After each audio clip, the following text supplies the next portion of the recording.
Thank you, Yvonne, and thank you for this second opportunity to speak at Wise Sports. And I'm really pleased that I have the opportunity to talk to you all about the Leaderboard Academy, why it was set up and where it's gone. But before I do, I would like you to digest this demographic slide. I think it's going to be quite useful just to put my presentation into perspective. So the England population of Black, Asian and minority ethnic communities, non-white communities, is over 14%. Some of our major cities, Birmingham, London, over 40%. Manchester, over a third. Leicester is nearly half. Then other cities, Wolverhampton, Slough, towns and cities, Bradford, Nottingham, Coventry, has substantial numbers of Black, Asian and minority ethnic communities as well. Especially when you look at where our sports organisations are set up, it's worth noting that those areas we are with large numbers of these communities. Right. We're going to test your knowledge. Now, I've been told you've all got pads next to you, and I'd like you to pick up those pads and press one of those buttons on the question I have there. Sorry, Aaron, that's not going to work. Oh, it's not. This is where the Slido works. If Right. anybody is in Slido, Right. raise your hand if you've logged in so I can see. Right, so we've got a couple of people that might respond. Right, okay. Test it out. Just show a hand. Just can't see anyone, that's the only thing. Stand up to vote. All right, is everyone up for standing up? Yeah. Okay, good. Yeah, look it. That's what I like to see. That's what I like to see. Mid-afternoon and everyone's up and ready to go. Okay, so the question was, what percentage of the sporting workforce comes from a Black, Asian or minority ethnic background? Could you please stand up if you think it's 25% and over, or nearly half, double the population? Okay. Yeah, we put the lights up. I do feel sorry for people now, but okay. B, is it around about the population? No. C, half the population in England? No. How about D, less than 4%? Wow. Unanimous, excellent. Thank you very much for that. So knowledge is great, and acknowledging that fact is really important for all of us, especially when I talk about the reasons and the effects the lack of diversity can have. So what impact can that have on sport, leisure, and the sector overall?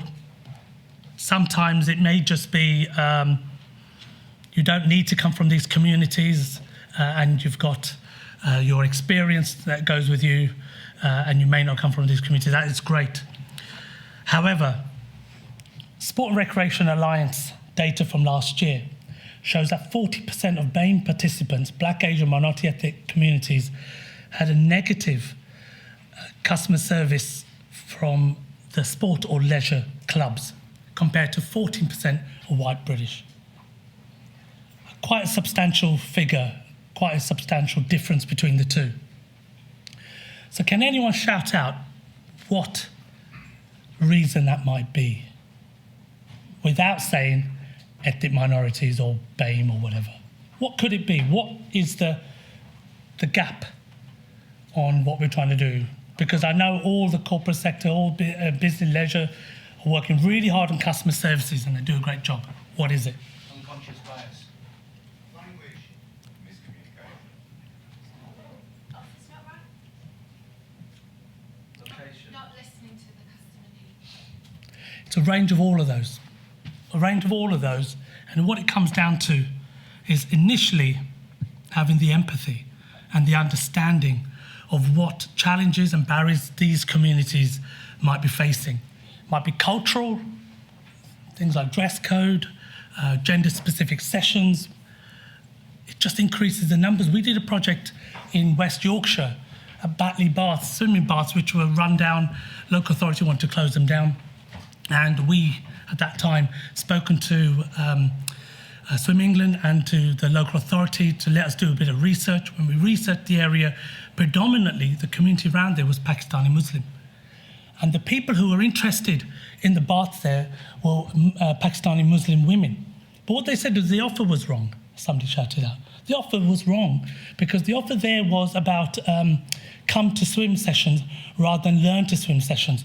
And they wanted it to be gender specific. They wanted their lifeguard to be female. They wanted blinds up on the windows, and they said they would come, and they did come, and they came in their numbers. And then they ended up having waiting lists on the back of that. Some of the legacy on the back of that was that many of those women then went on to taking on coaching level 1 course as swimming instructors, as well as lifeguard coaching, lifeguard training. So a lot came out of that. But this is the cultural end. Faith is another area. That a lot of people, and culture and faith can be very, very two different things. And a lot of communities, when everyone else is after school or after 5 o'clock and we're going off to play sport, a lot of these communities are going to their mosque or the gurdwaras, etc., and they're praying. They haven't then got the time to then go to the sports clubs and everything else. So why not take sport to those communities, to their faith centres? So this is all about insight. And that's what we need to be thinking about when we're coming out with our strategies and our action plans, but also thinking about the family pressures some of these communities have. Because a lot of them don't understand the benefits that sport can give. A lot of them see it as just a hobby or an interest up to the age of 16, and then it's about education or a career or supporting the family in other ways. And so they lose their opportunities. And if the family doesn't really support you, you're losing your opportunities to carry on sport after 16. And that's when a drastic drop-off comes from these communities as well.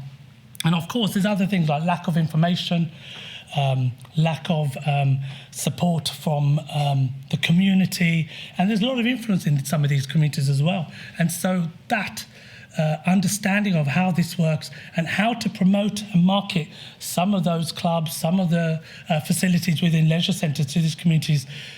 And I always say it's about specific messaging to specific communities. We do put it all under the Black, Asian, minority ethnic community, but they're so diverse within there. You've got to look at it very locally. So some other statistics where empathy can have the lack of empathy can have an impact. First of all, inactivity. Black and South Asian communities are nearly 10% less likely to do physical activity compared to white communities. That's quite a substantial amount. 7-year-old Indian girls are the least active of all girls of that age. They're already dropping off before they've even experienced sport or physical activity. Part of that is their families and the link with their schools and the family. And that is insight that we really need to be picking up on and having that empathy on those communities. Coaching. 7% of qualified coaches are at level 2 that come from BAME backgrounds.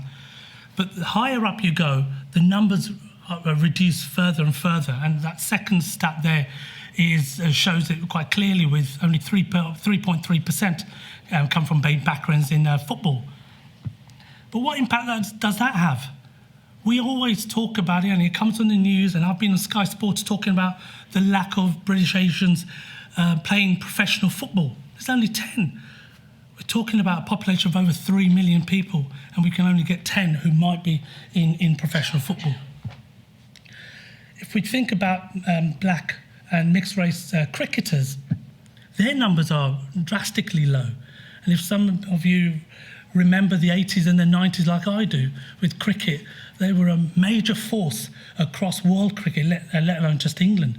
And now there's only 8 across the 18-team county championships.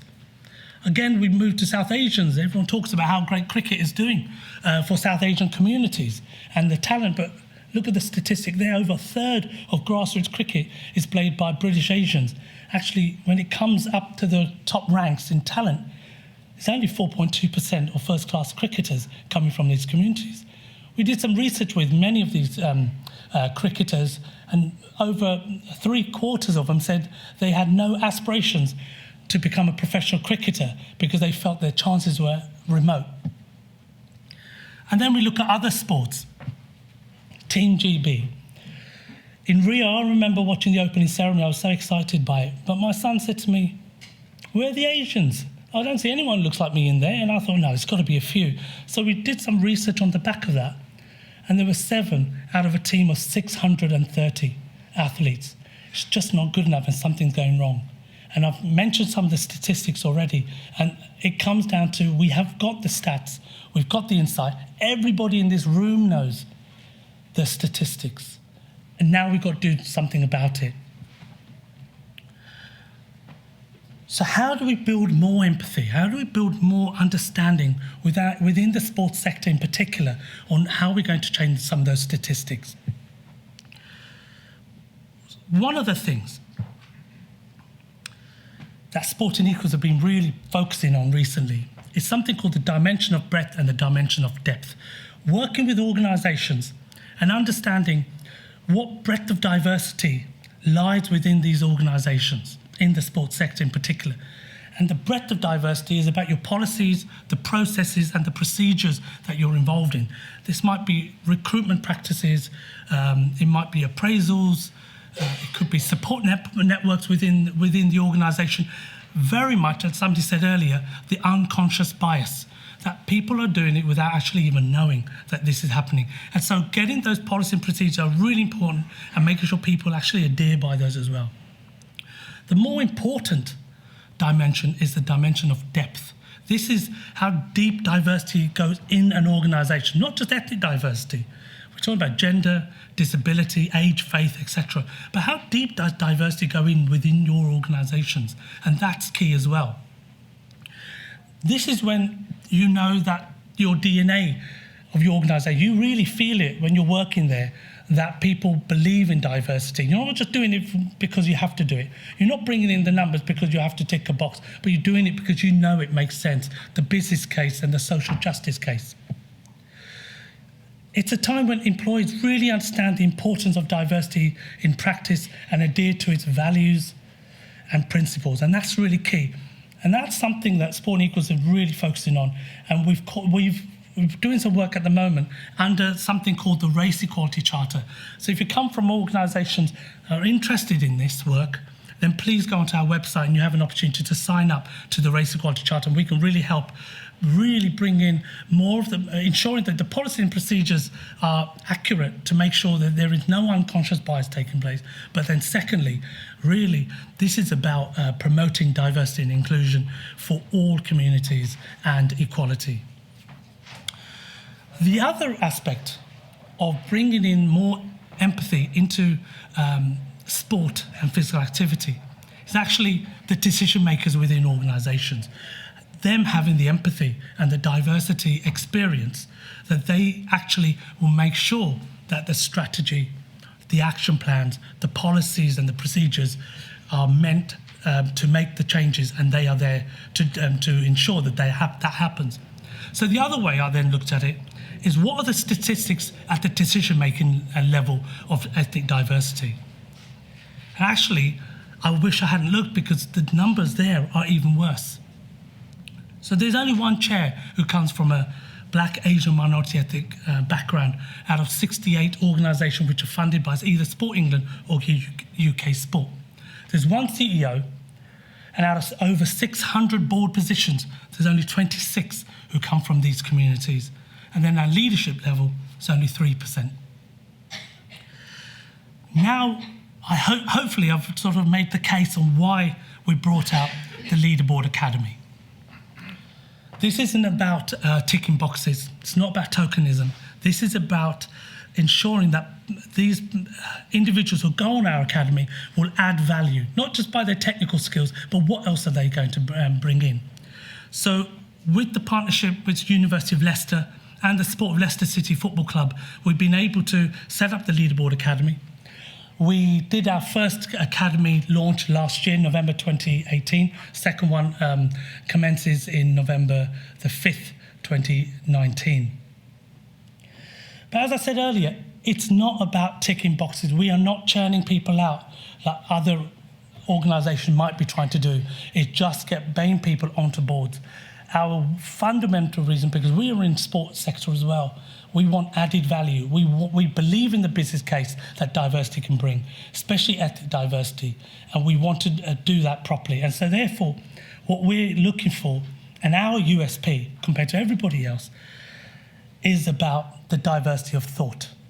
The life experiences that people are bringing, the networks they're bringing, the business opportunities they might be bringing, and the different ways of finding solutions to some of the problems. And creativity and innovation is obviously very important. So our vetting process is not just about the technical skills or the life experiences of people, but it's about their passion, their empathy to diversity and inclusion, the business networks they're going to be bringing in, other development opportunities, etc. It's a whole course, and courses can run and go on and on. But for me, it's the vetting process, making sure we've got quality coming through our Leaderboard Academy. Some of our participants included barristers, chartered accountants, a South Asian woman, the only one in the country who's head of football operations in a elite first-class football club, head of strategy, civil servant, sports editor, chief executive of a leisure trust, etc. I have Ash right here, who was one of our Leaderboard Academy members, who's in the room today. I'm really pleased he's come from Sandwell Leisure Trust. We've got Aroz, who's actually an accountant by trade, has taken up a position I'm not allowed to say, I don't think at the moment. He's just got a place on a board, which is fantastic. Rashida Salou is a tennis coach and a businesswoman who's also here today from our original Leaderboard Academy. I'm really pleased they've all come today. They're networking, so please speak to me if you're looking at to diversify your boardrooms. My final slide is, if you'd like to find out more about Leaderboard Academy or about our Race Equality Charter, please go to our website. Thank you very much.